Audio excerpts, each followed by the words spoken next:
If building websites in Elementor still feels slow, it's not because you're bad at it. It's because you're doing it the old V3 way. You build something, you copy it, you paste it, you restyle it again on the next page. And every client change after that, manual work on every single instance. Elementor V4 fixes this, but not with one feature, with three: variables, classes, and components. And they only work if you build them in that order. In this video, you'll see the full system. Build a UI card from scratch using variables. Turn it into a stackable class system. Then lock the whole thing as a reusable component that clients can't break. Let's get into it.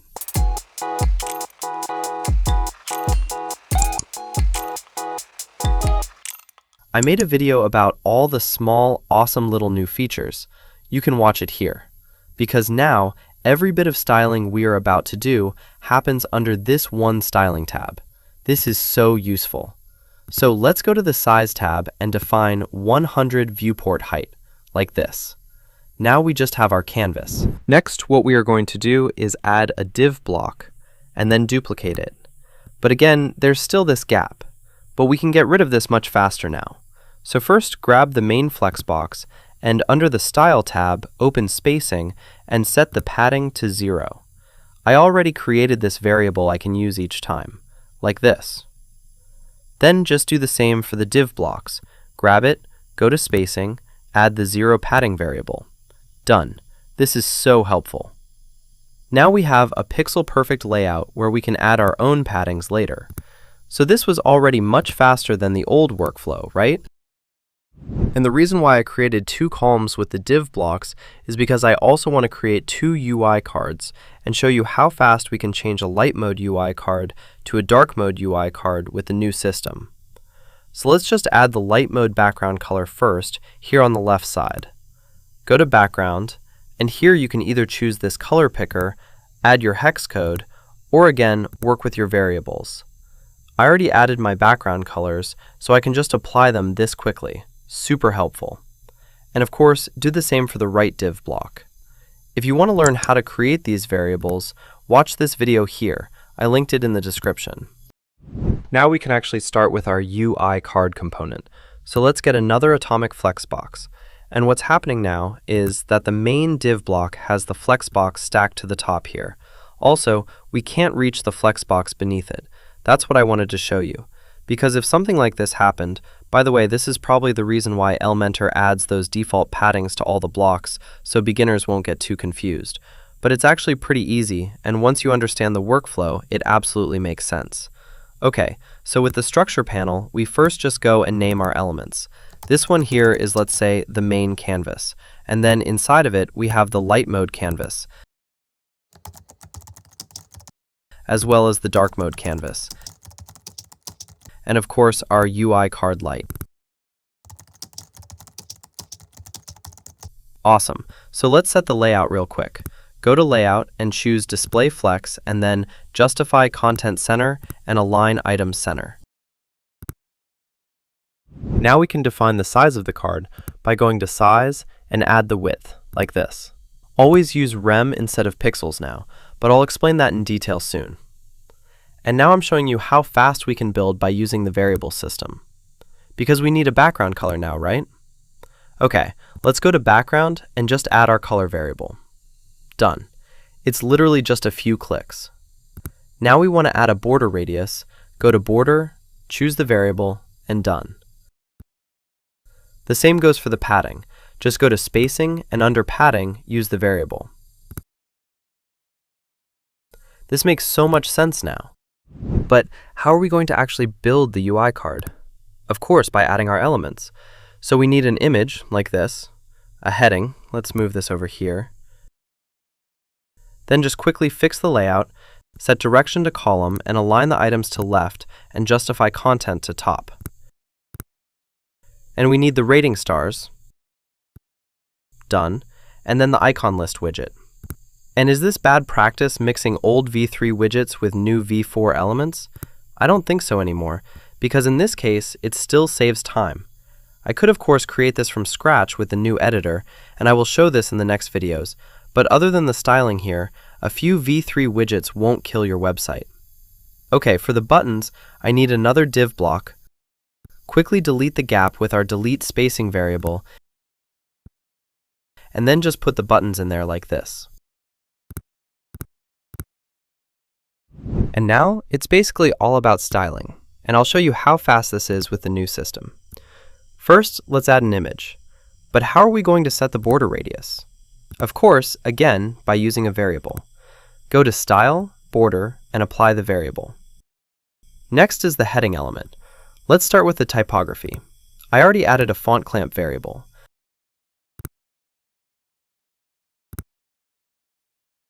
So let's say we want the font weight like this, and as the font family, we want Inter.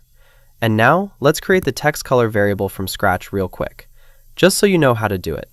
Click on the variable icon here, then click on the plus icon, type a name, and that's it. This is so helpful. Okay, we skipped the V3 widgets for a second because I want to show you how quick it is to style buttons now. Let's start with the typography. Let's say we want Inter, and have the font weight at 400. Also, for the button text size, I already prepared a font clamp variable. Then just add the text color variable, like this. And I think you already get the hang of it how less clicking this is already compared to the old workflow. Here, just add the background color. That's not it. We can also apply the border radius real quick with a variable. Add custom padding to the button. Of course, also with variables. I created a variable for the left and right padding. Let's just add it real quick. And then there's also a variable for the top and bottom padding, which we're going to use now too. Done. That's our button.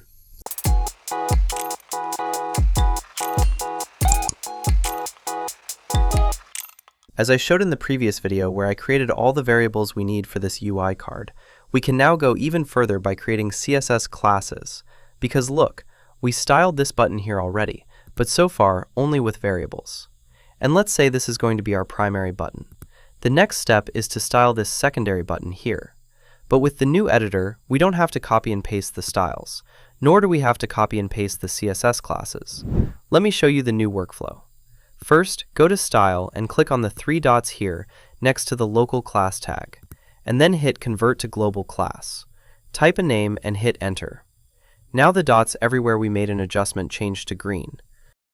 Quick explanation. Pink indicator dots are for local classes, meaning that the changes only affect this single element.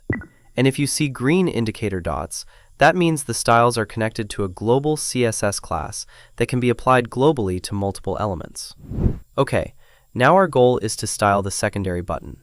It should look like this. Let me scroll up a bit real quick. Here, this is what we want to build, and it's pretty easy now. Just apply the global class we just created. Now the buttons look the same, but we go further. The next step is to create another global CSS class that we apply or stack on top of the base button class, like this. You can also name your button base base and then create the additional styles primary, secondary, and so on.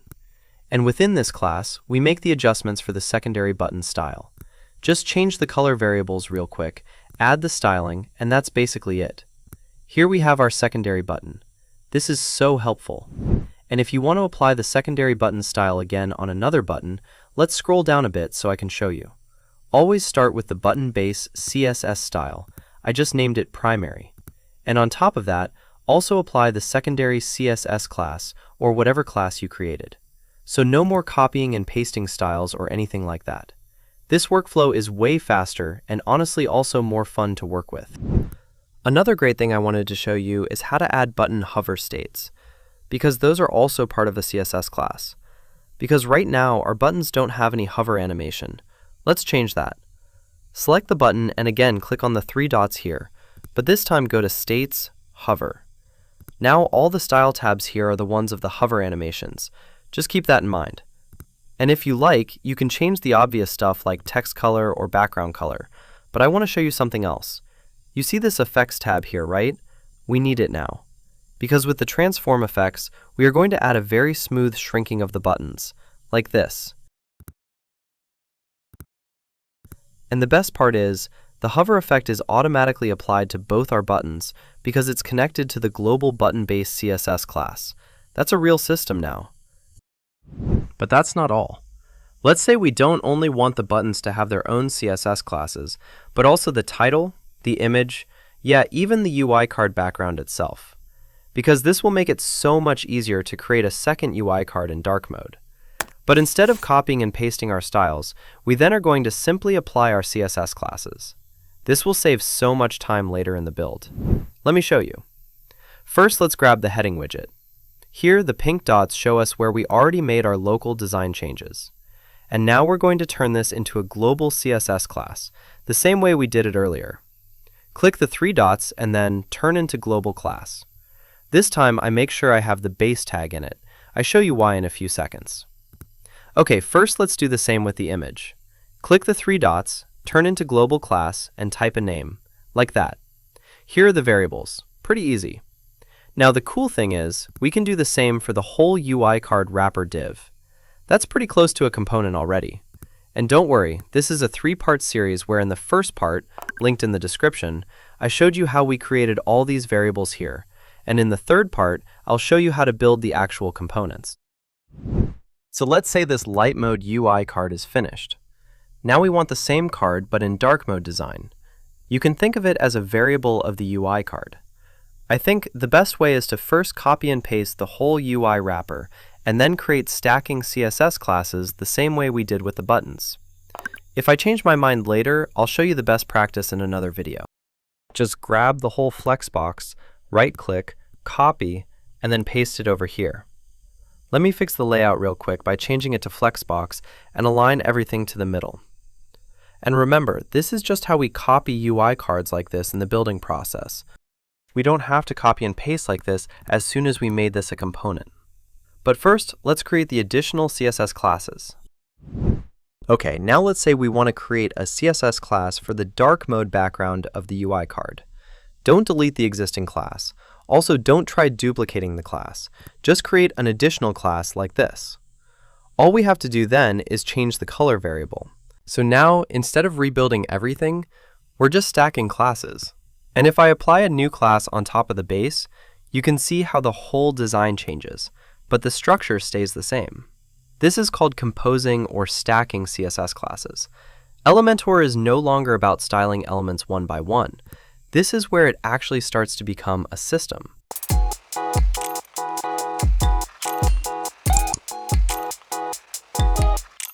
Grab your finished card, the whole Flexbox container, image, title, icon list, buttons, all of it. Right-click, create component, name it. UI card works fine. Very creative naming, I know. See that green line around it?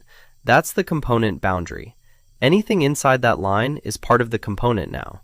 You're also in editing mode automatically. The panel on the left tells you the component is active. So, to make parts of this editable later, we need to define properties. Properties are the things you'll be able to change every time you drop this component somewhere new. Switch to the General tab. You'll see little diamond icons next to every element. That's where properties live. Click a diamond, define a property, done. Image first. Click the image element inside the component. Hit the Override Property icon. Name it Thumbnail. Hit Create. That image is now an editable property. Every instance of this component can have a different thumbnail. Next, the heading. Same process. Click the heading element. Override Property. Call it Title. Create. 2 down. Now the icon list. So first, let's organize. Go to Component Properties and add a folder. Call it Item List. Now click each list item individually, add a property for it, and drop that property into the Item List folder. First item into the folder.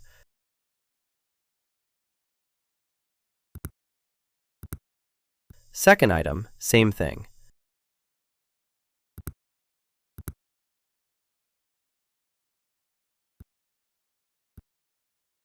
Third item, same. Done. All three feature properties are grouped under item list. Way easier to scan when you're updating content later. Last bit, buttons. We've got two, primary and secondary. Primary first. Add a property for the button label because we want to change the text. And add a link property too because the URL has to change for every hotel. Two properties on one button, label and link. Secondary button, exact same setup. Label property, link property.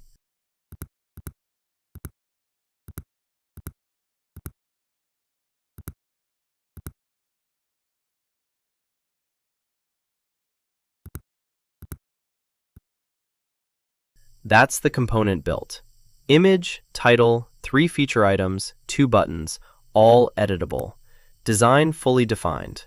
Now the actual reason this matters. Go to Components. Drag the UI card onto your canvas, highlighted with the green line again. But look at the left panel. All your content input fields are right there. Thumbnail, title, the 3 item list entries, button labels, button links, all in one place. Hold on, order's wrong. Icon list is showing up first in the panel, but the actual card goes image, title, list, buttons, top to bottom. The panel order should match, otherwise it's confusing for whoever's filling this in later. Quick fix. Click the pen icon, edit UI card. That takes you back into the component definition. Here are all your properties. Drag and drop them into the right order. And now look at this. I literally cannot click the individual design elements anymore.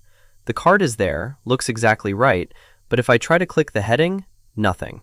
The button, nothing. The image, nothing. The design is locked. Content goes in on the left panel. That's the only way to change anything. This is the part that matters for client work. Think about the typical handoff. You build a beautiful site, pixel perfect. The client gets access. 2 weeks later, you open it again and the heading is in Comic Sans. Don't ask me how. It just happens. With components, that's not possible anymore. The client opens the page, sees a card, wants to swap the content. They go to the left panel. That's it.